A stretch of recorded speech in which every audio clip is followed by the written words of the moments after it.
마가복음 2장 1절로 12절까지, 마가복음 2장 1절로 12절까지 우리가 잘 아는 내용이긴 합니다만은 이 본문을 자세히 들여다보는 것이 굉장히 중요합니다. 그래서 성경은요, PRS 공동체 성경 읽기를 통해서 통독, 성경을 쭉 읽어가는 거 너무너무 필요합니다. 절대적으로 필요하고, 동시에 제가 계속 여러분과 함께 하고 있는 것처럼 한 절 한 절을 읽어가면서 그 안에 숨은 뜻을 찾아가는 것 역시 절대적으로 중요하다. 두 개가 같이 가야 됩니다. 같이. 자, 그래서 오늘 2장에 1절에 보니까 수일 후에 예수께서 다시 가버나움은 갈릴리 호수의 왼쪽 편, 서쪽에 있는 마을이라 그랬어요. 가버나움에 들어가시니 집에 계시다는 소문이 들린지라. 예수님의 지금 소문이 엄청나게 퍼졌죠? 갈릴리 전역에 퍼졌습니다. 새로운 선지자가 왔다. 죽은 자를 살려낸다. 온갖 병을 다 치유하고 귀신을 쫓아내고 가르치는 권세가 엄청나다. 내용도 너무너무 좋을 뿐 아니라 그가 가르치는 권세가 이 땅의 서기관들이나 바리새인들과 완전히 다르다. 그렇게 소문이 난 겁니다. 그러니까 예수님이 집에 계시다는 소문이 들린지라. 2절에 많은 사람이 모여서 문 앞까지도 들어설 자리가 없게 되었다. 그야말로 인산인해를 이뤘다. 사람이 산처럼 모이고 사람이 바다처럼 모이고 구름처럼 모였다라는 겁니다. 자, 그때 예수님 하시는 게 뭡니까? 예수께서 그들에게 도를 말씀하시더니. 자, 거기 한번 따라해 봅시다. 도를 말씀하시더니. 예수님의 네 가지 사역에 비춰보면 요거는 하나님의 말씀을 가르치는 것과 천국 복음을 전하는 것 두 가지가 합쳐져 있는 것이죠. 예수님의 네 가지 사역 제가 말씀드렸죠? 하나님의 말씀을 가르치시고 천국 복음을 전파하시고 병자들을 치유하시고 그다음에 긍휼을 베푸신다 그랬어요.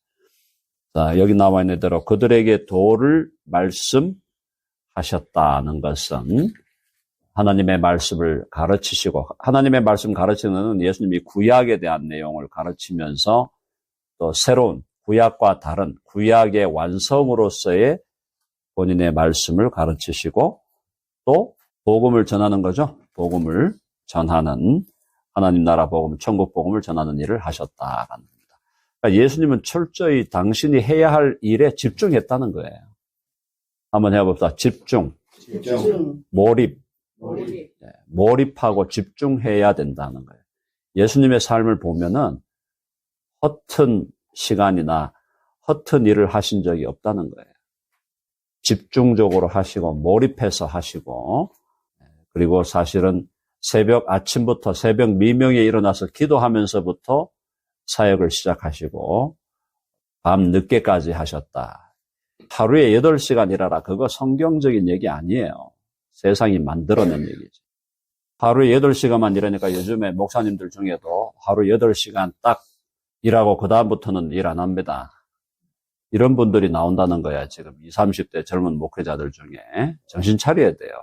그렇게 목회해가지고 교회가 되겠습니까? 절대 안 됩니다.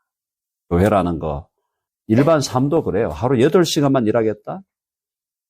법적으로 8시간 하는 거니까 8시간 하겠다. 오케이, 좋다 이거야. 근데 그게 하나님의 법칙이 아니에요. 예수님이 하루에 8시간 일했습니까? 24시간 모자라게 일을 하셨어요. 제가 얘기하는 거는 정신 자세가 달라야 된다.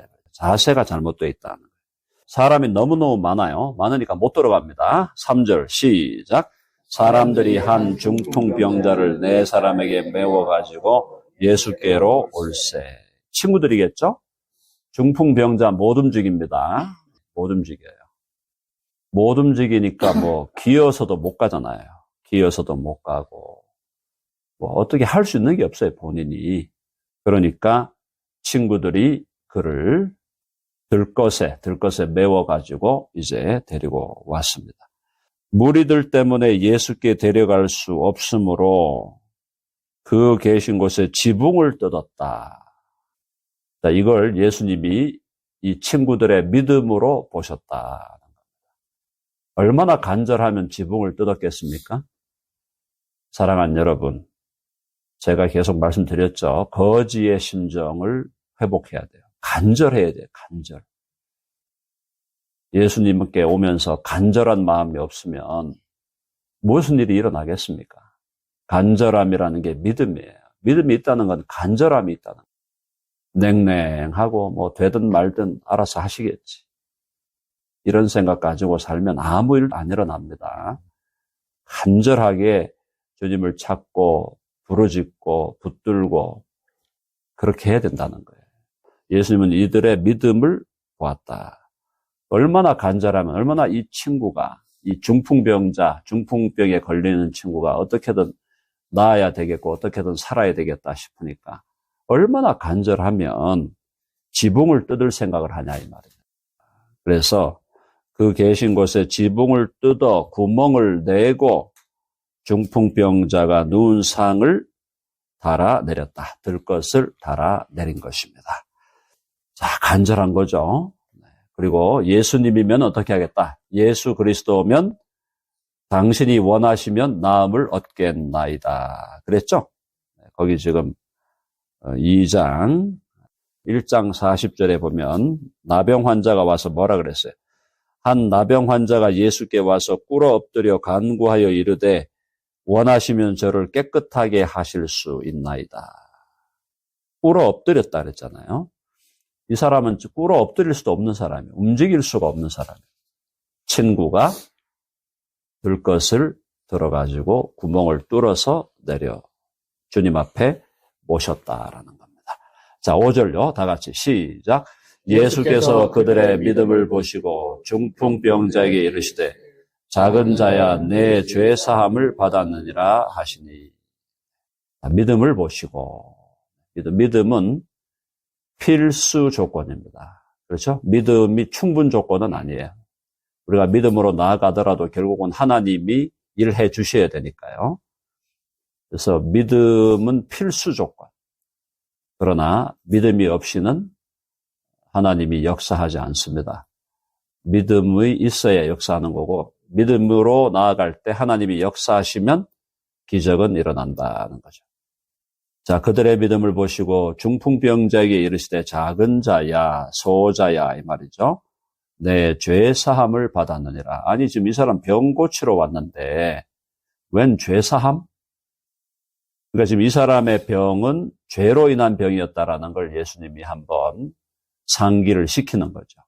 병이 올 때, 질병이 올 때 두 가지 이유가 있다 그랬죠. 하나는 정말 우리가 잘못한 것, 죄에 대해서 하나님이 징계하는 게 있고 또 하나는 별로 잘못한 거 없이 그냥 건강하게 살았는데 시련으로 오는 것이 있다 그랬습니다. 질병이 죄로 인하여 온 것이다. 이 사람은 죄로 인하여 온 것이라고 예수님이 살짝 언급을 하고 계신 거예요. 내 죄 사함을 받았느니라. 본인도 그렇고 친구들도 그렇고 관심은 병의 치유에 있는데 죄 사함을 받았다 그러니까 조금 맥락이 맞지 않는다는 얘기죠. 갑자기 웬 죄 사함 이렇게 지금 누구나 그렇게 들을 수 있는 겁니다. 근데 갑자기 웬 죄 사함 하면서도 또 받는 느낌들이나 뉘앙스는 또 다른 거예요. 그러니까 여기 6절의 서기관들, 율법을 가르친다고 하는 자들은 어떻게 생각하는가? 6절 보니까 어떤 서기관들이 거기 앉아서 마음에 생각하기를 7절요. 시작. 이 사람이 어찌 이렇게 말하는가? 신성모독이로다. 오직 하나님 한 분 외에는 누가 능히 죄를 사하겠느냐. 아니 이 친구가 뭔데 자기가 죄사함을 받았다 말았다 그런 말도 안 되는 그런 일을 하는 그런 말을 하는가. 이 사람의 뉘앙스는 완전히 분노죠. 분노. 신성모독이다. 신성모독은 이 유대 사회에서 지금 신성모독은 뭡니까? 돌로 쳐 죽여라. 돌로 쳐 죽여라. 서기관이라는 것은 이 시대의 종교 지도자입니다. 종교 지도자들의 생각에 예수님은 돌로 쳐 죽여 마땅한 신성을 모독한, 하나님을 모독한 인간이다라는 거죠. 그렇게 얘기하면서 신학적으로 나름대로 자기 잣대를 댑니다. 그게 뭐냐? 오직 하나님 한 분 외에는 누가 능히 죄를 사하겠느냐? 이 말은 맞는 말이죠. 이 말은 맞는 말이에요. 그러니까 신학적인 원리를 바르게는 이해했는데 지금 예수님이 어떤 분인지를 모르니까 예수님이 죄사함을 받았다 하니까 그게 신성모독이라고 하면서 돌로 쳐 죽일 생각을 하고 있다는 얘기예요. 그러면 여기에 모인 군중들은 어떻게 생각했을까요? 군중들은 죄사함의 얘기를 하니까 약간 맥락은 안 맞는 것 같은데 뭔가 있겠지라고 생각하는 거죠. 군중들은. 이해되십니까? 느낌이 다 다른 거예요. 이 서기관은 이제 올컨이 잘 됐다. 이놈을 잡아 죽여야지. 이렇게 생각하고 있는 거고 함께 모이는 군중들은 죄사함을 받았다라고 하니까 약간 맥락은 아닌 것 같은데 지금 이 사람 치유해줘야 되는 상황인데 근데 그래도 뭔가 있을 것 같다. 그런 생각들을 하고 있는 상황인 겁니다. 그러니까 여러분들 한번 해봅시다. 상상력을 발휘하라. 하나님 말씀 읽을 때 상상력을 발휘하셔야 돼요. 그림을 그려보라는 겁니다. 그림을. 머리에다가 그림을 그려서 상상력을 발휘해서 성경을 읽을 때 훨씬 더 풍성하게 읽게 되는 거죠. PRS에서도 공동체 성경 읽기에서도 그걸 성경을 드라마타이즈 하잖아요. 드라마타이즈 하는 게 상상력을 발휘하게 하려는 거예요. 그래서 소리, 음향 효과 확 나게 하고 바람이 불 때 막 바람 소리, 파도 소리 막 나고 요나서 들으면은 고래가 막 요나를 뱉어낼 때 막 푸득 이상한 소리 막 나고 그런 소리를 내는 것이 그만큼 상상력을 가지고 성경을 읽을 때 성경이 훨씬 더 우리에게 다가온다는 거예요. 자, 이런데 예수님이 아시겠습니까? 모르시겠습니까? 알고 계신다. 8절 시작. 그들이 속으로 이렇게 생각하는 줄을 예수께서 중심에 아시고 이르시되 어찌하여 이것을 마음에 생각하느냐. 예수님이 그 서기관 또 거기에 있었던 그런 종교 지도자들이 다 비슷하게 생각했을 텐데 그들의 생각을 꿰뚫어 보셨다라는 거죠. 생각하는 줄을 예수께서 그 중심에 아시고 주님이 그 심령으로 아시고 당연히 아시던 거죠. 주님은 하나님이시면서 사람이시니까 당연히 아시는 거죠. 아시고 이르시되 어찌하여 이것을 마음에 생각하느냐. 고작 생각한다는 것이 뭡니까? 신성모독이다. 이 인간을 돌로 쳐 죽여야 되겠다. 이 생각을 하고 있는 거예요. 어찌하여 이것을 마음에 생각하느냐. 어찌하여 살 의를 품고 나를 죽이려고 하느냐. 그걸 예수님이 간파하신 것입니다. 자, 그러면서 예수님이 그렇게 하신 이유를 설명합니다. 내가 왜 죄사함이라고 얘기했는지 아느냐? 9절이에요. 시작. 중풍병자에게 내 죄사함을 받았느니라 하는 말과 일어나 내 상을 가지고 걸어가라 하는 말 중에서 어느 것이 쉽겠느냐. 자, 여기서 무슨 말이에요? 이해하기가 뭔 말이 쉽겠냐. 당연히 후자죠. 내 상을 가지고 걸어가라. 병이 낫는 게 중요하니까 상을 가지고 일어나. 이제 빨리 일어나서 너 병 나았으니까 일어나서 이제 걸어가라. 그 말을 해야 쉽게 이해할 수 있는데 뜬금없이 예수님이 하신 말씀이 소자야 내 죄사함을 받았느니라.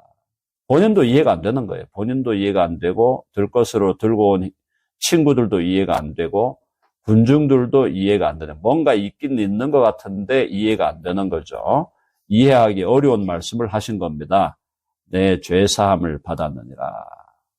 당연히 내 상을 가지고 걸어가라 하는 말이 더 쉬운 말이죠. 더 이해하기 쉬운 말입니다.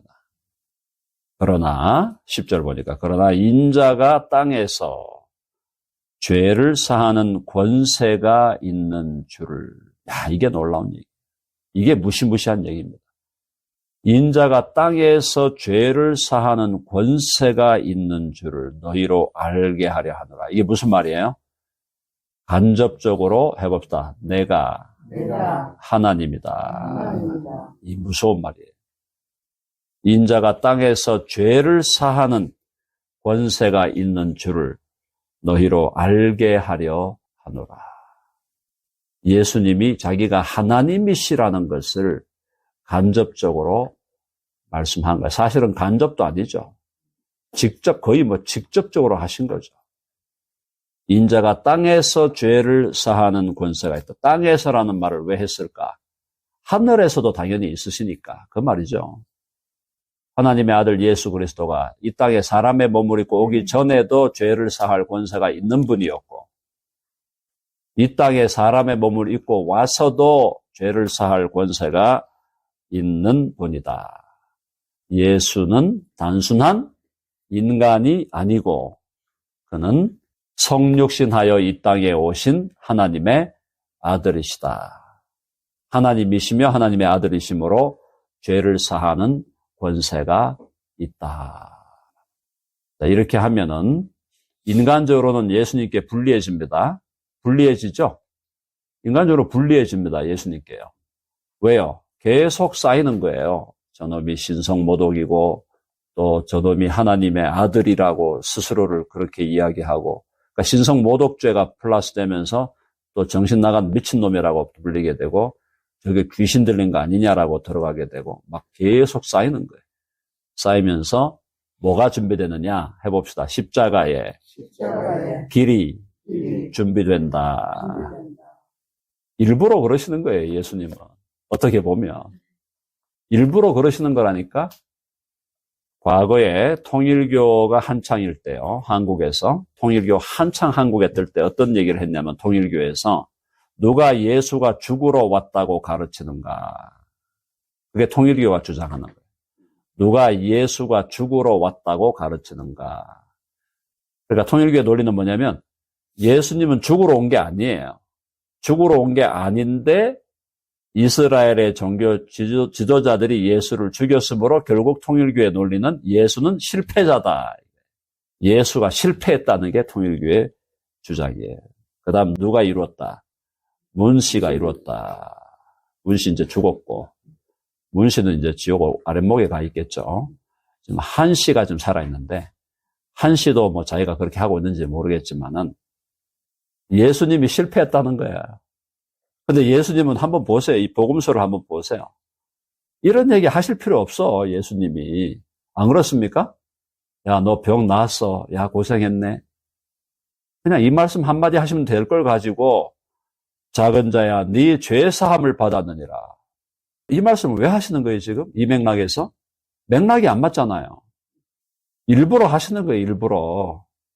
첫째는, 내가 하나님이야. 내가 하나님의 아들이야. 무시무시한 말이죠. 이걸 누가 알았어요? 제일 먼저 알아챈 놈이 귀신들이에요. 귀신들이 제일 먼저 알아챘어요. 예수 그리스도가 하나님의 아들이시구나. 그걸 일단 첫째 얘기하고, 둘째는 십자가의 길을 준비하는 거예요. 내가 온 것은 죽으러 왔어. 내가 온 것은 고난당하고 십자가에 달려 보혈의 피를 흘려 죄를 사하기 위해서 내가 왔기 때문에 나는 죽으러 왔어. 죽음의 길을 예비하시는 거예요. 그런데 이걸 누가 알겠습니까? 예수님이 그 말씀을 하시는 그 현장, 그 시점에 있던 사람들 중에 예수님이 그 말씀을 하실 때 누가 그 말을 이해하겠냐. 아무도 이해 못하는 거예요. 근데 제일 잘 이해한 놈이 귀신들이었다. 역설의 역설이죠. 역설의 역설. 이쪽도 역설이고 저쪽도 역설이고. 자, 그래서 주님이 이렇게 당신의 삶을 이끌어가는 하나님의 예수님의 그 전략, 이런 것들을 우리가 알아야 된다. 그래서 우리는 주님을 이해하게 되면 이젠 두려움이 사라져요. 예수님을 이해하게 되면요, 두려움이 사라져요.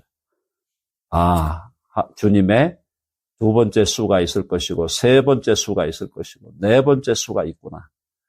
이 상황이 이렇게 불리하게 전개되는 것 같아도 예수님이 준비하신 수가 있다라는 걸 우리는 믿기 때문에 두려움이 사라지는 거예요. 주님의 전략이 있다. 신의 한 수가 있다. 이런 얘기 하는데, 한 수만 있겠습니까? 하나님의 무한수가 있다. 무한수. 자, 그래서 일단은 10절에 그러나 인자가 땅에서 죄를 사하는 권세가 있는 줄을 너희로 알게 하려 하노라 하시고 중풍병자에게 말씀하시되 11절 시작. 내가 내게 이르노니 일어나 내 상을 가지고 집으로 가라 하시니라. 이제 두 번째 얘기를 하시는 거예요. 듣고 싶은 얘기를 하는 거죠. 첫 번째 얘기는 맥락 없는 얘기를 하셨고 두 번째 얘기는 듣고 싶은 얘기를 하는 거예요. 내 상을 가지고 집으로 가라. 네가 남을 입었다. 그러니까 여기서 우리가 이해해야 될 것은 주님이 어떤 사람들의 병자를 치유하는 것은 병자를 치유하는 자체가 목적이 아닌 걸 아셔야 된다는 거예요. 치유하심으로 뭘 드러내는 거예요? 당신이 하나님의 아들이심을, 당신이 누구인가를 드러내시는데 더 그것이 궁극적인 목적이에요. 물론 치유가 주님의 사역의 핵심 사역인 것은 분명합니다. 자, 12절 그가 일어나 곧 상을 가지고 모든 사람 앞에서 나가거늘 놀라는 거죠. 완전히 지금 놀라는 거죠. 그들이 다 놀라 하나님께 영광을 돌리며 이르되 우리가 이런 일을 도무지 보지 못하였다 하더라. 이건 어떤 사건입니까? 메시아가 왔다. 사람들이 이제 믿기 시작하는 거예요. 저 사람이 메시아 같은데 도무지 이런 일이 없었다. 하나님께 영광을 돌리고 하나님께서 우리 이스라엘을 그죠? 이스라엘을 불쌍히 여기셨구나. 메시아가 오겠다 했는데 진짜 메시아가 온 건가? 사람들이 놀라게 되고 하나님께 영광을 돌리고 환호하고 박수치고 중풍병자가 일어났으니까요. 일어나갖고 자기 들 것을 지가 들고 나가니까 우리가 이런 일을 도무지 보지 못하였다. 바로 메시아가 온 것인가? 메시아가 왔는데 사람마다 생각이 다르죠? 메시아가 왔는데 어떤 사람은 뭘 생각하는 거예요? 예수님이 사람들에게 자신을 의탁하지 않았다. 예수님이 사람들에게 자신을 의탁하지 않았다. 그게 왜 의탁하지 않았다 그랬어요? 사람들이 예수님을 왕으로 삼으려고 하니까. 반란을 꾀하니까. 지금 로마가 지배하고 있고 헤롯이 지배하고 있는 이 사회 속에서 예수님을 들어가지고 반란을 꾀하는 것은 예수님이 원하는 게 아니거든요. 그러니까 예수님이 사람들에게 자신을 맡기지 아니하고 내가 온 것은 이 세상에 나라 세우려고 온 게 아니야. 하나님의 나라를 세우려고 온 것이다. 하나님의 나라는 궁극적으로 이 땅에 속하는 것이 아니다. 만약에 내가 이 땅에 새로운 나라를 세우려고 한다면 천사들을 보내가지고 천사들 수만 명 보내가지고 작살낼 수 있어. 간단한 문제야. 근데 예수님이 오신 것은 하나님의 나라, 초월적인 나라. 이 지상에 속해 있지만 지상에 속하지 않은 나라죠. 하나님의 나라는 지상에서 시작되고 지상에서 확장되어 가지만 이 지상에 속한 나라가 아니에요. 하나님의 나라는 초월적인 하나님이 통치하는 나라. 그 나라를 위해서 내가 온 것이다.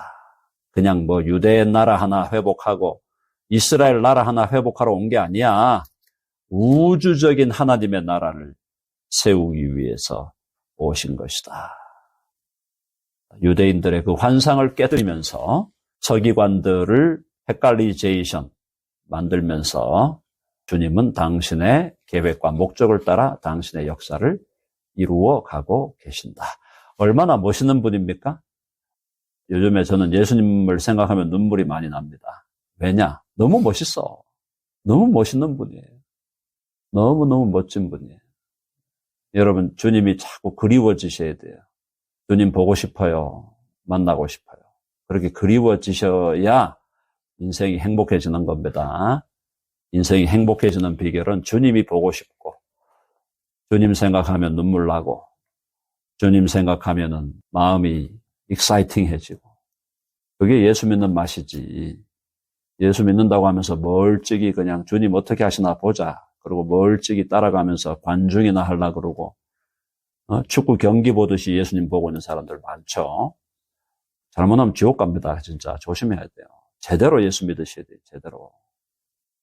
자, 그래서 주님을 더욱 간절히 사모하는 이 중풍병자처럼 정말 간절해야 돼요. 주님이 간절해야 돼요. 간절하지 않으면 아무 일도 일어나지 않습니다. 자, 해봅시다. 간절하지 않으면 아무 일도 일어나지 않는다. 아멘 하시죠? 네, 기도할 때 간절히 주께 기도하고 정말 주님 하실 수 있습니다. 주님이 하시면 됩니다. 그걸 인정하면서 기도하셔야 돼요. 뒤로 걷다가 쥐잡듯이 그렇게 기도하는 거 아닙니다. 자, 함께 기도하겠습니다.